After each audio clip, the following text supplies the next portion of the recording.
It's now time for our Daily Corner on Point, where we speak to experts in their field to dig deeper into the biggest news stories in the spotlight. Every Friday, we're going to discuss the latest goings-on in the world of entertainment with an extra focus on Korean content. Right, and today we're going to look closer at exploding global popularity of K-pop. We just heard in that report, Morgyeon, how it's getting really big in India. We're also going to talk about the continued worldwide success of BTS. That train isn't stopping anytime soon. And we're going to hear about a solo outing by one of the members of Blackpink. For that, we connect live to Rob Graham, CEO of Eon Music Media and executive producer of Asia Pop 40. Rob, good morning. It's amazing to see the success that bands like BTS and Blackpink are having around the world, and especially in the US, which many very few, in fact, non-American artists ever get to conquer that market. What explains the unprecedented success of BTS and Blackpink, both in the US and also in Europe? Yeah, well, good morning, and thanks for having me. It was interesting just seeing your piece there about India. It's fair to say that India probably came late to the train, to the K-pop train. And it's going to go nuts there. But I think what we're seeing with the US and Europe in particular for BTS, Blackpink, and other K-pop artists is really the filling of a void that's probably been left by previous acts like One Direction that have disbanded, Fifth Harmony, Spice Girls, and NSYNC from further back. And I think that, combined with almost the mystery of artists from the East, if you like, particularly from Korea, and the fact that the rest of the world has seen the incredible success of these artists within Asia, not just within Korea, but within Asia on a larger basis, has really piqued their interest in K-pop generally. And I think, combined with the choreography, the very highly produced music videos, and the fact that, they are, all, very obviously very good looking kids helps, but the songwriting is brilliant. They're classically produced pop songs. And it doesn't really matter if they're sung in English or Korean.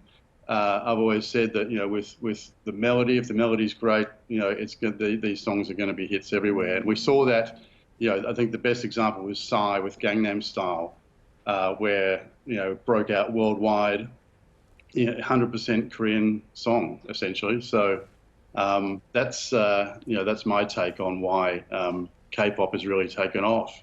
Mm-hmm.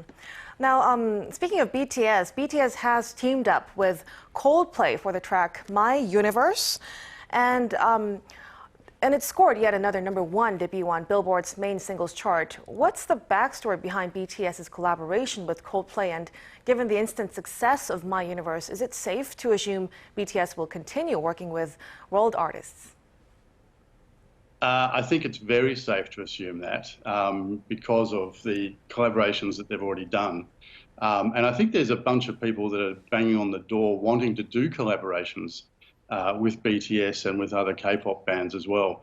The Coldplay example is coming off their new album, which is going to be out next week, produced by Max Martin.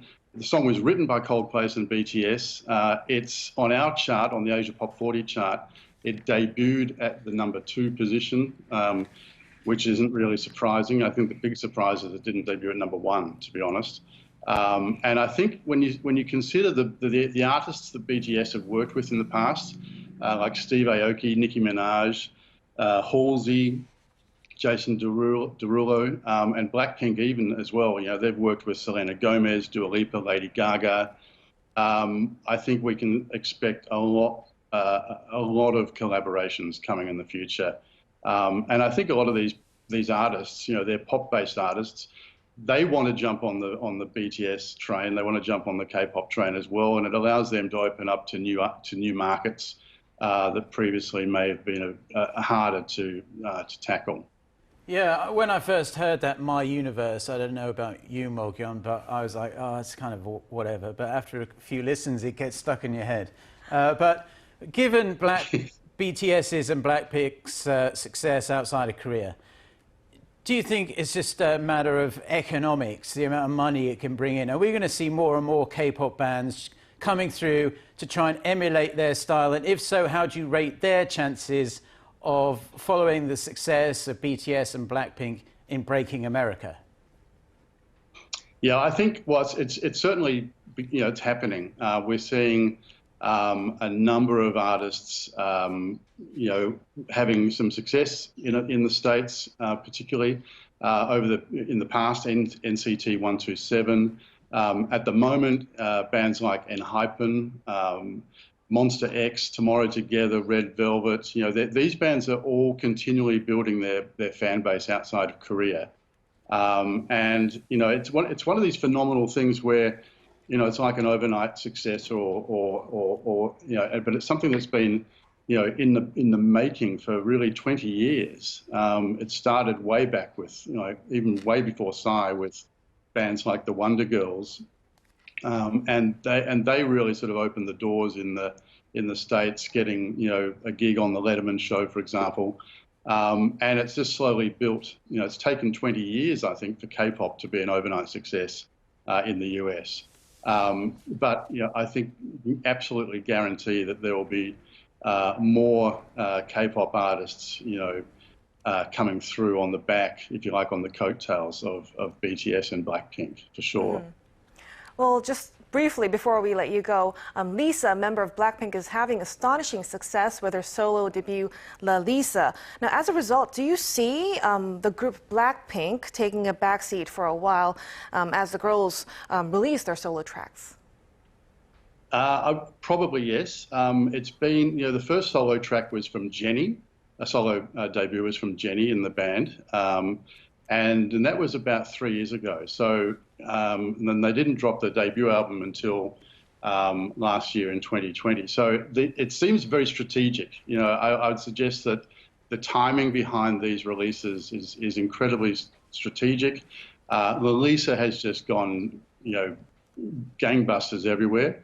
And it's going nuts in the US, as you say. 250 million YouTube views in 3 weeks is phenomenal.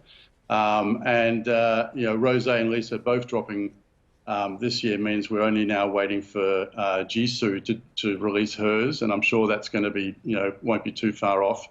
But I would suggest that it's very, very strategic, and they'll be waiting for the right time to do it to capitalize on that. Okay, wonderful. Thank you very much for joining us. There's little doubt that K-pop has the entertainment world in the palm of its hand. Have a great weekend, and hopefully we'll speak to you again soon. Thank you. Thanks very much.